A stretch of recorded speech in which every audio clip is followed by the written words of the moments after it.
Hello. Okay, on to lesson 3. Trauma is a life-changing event. People walk out of facing death one of two ways. Either God did it to you, or God spared you. Now, if you think that God spared you, things are a little bit different than if you think that God did it to you. Because it alters the way that your faith basis was. If you think God did something to you, then He judged you, you did something wrong, you deserved it, whatever. And it's really hard to turn around and pray. It's really hard to hold on to faith. And you think that every time something bad happens after that, it's because of you.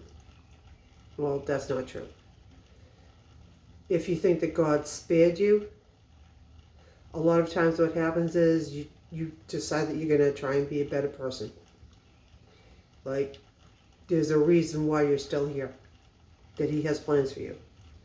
Now, I know every time it happened to me, almost every single time, it was God spared me for a reason. I had no earthly idea what it was.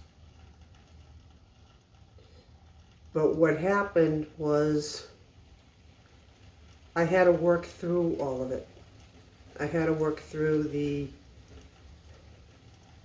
grief of losing the way I thought life was, the way I thought my life, everything in my life was. Everything changes. And I had to deal with the grief of losing a part of my identity. That life was not safe. Life was not secure. That in a second, things could change.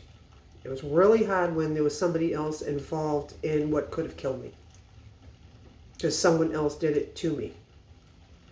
Most of the time, it wasn't personal. They didn't know who I was. They didn't intend for it to happen. But once it was personal and the person did intend to harm me, that's hard. It's all hard.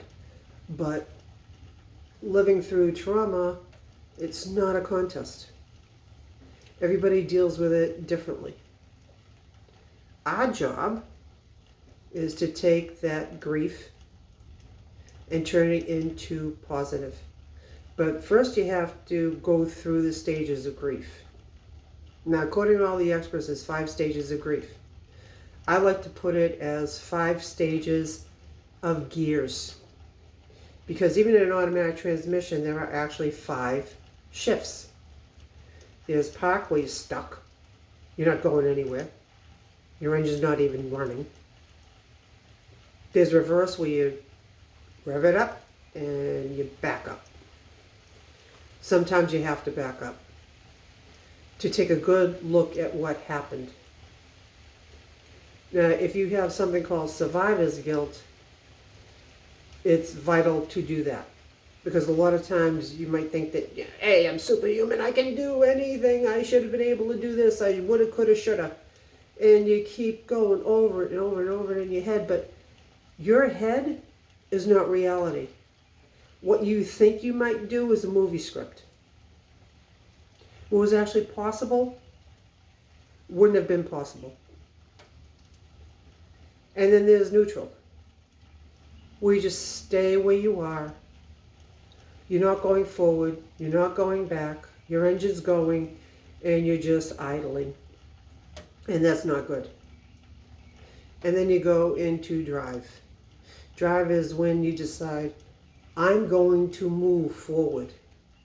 I'm going to get to a destination.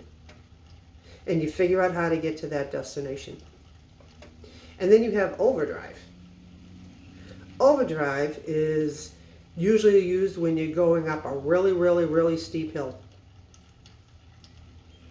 That's healing PTSD. And so you do all these different gears in your healing process.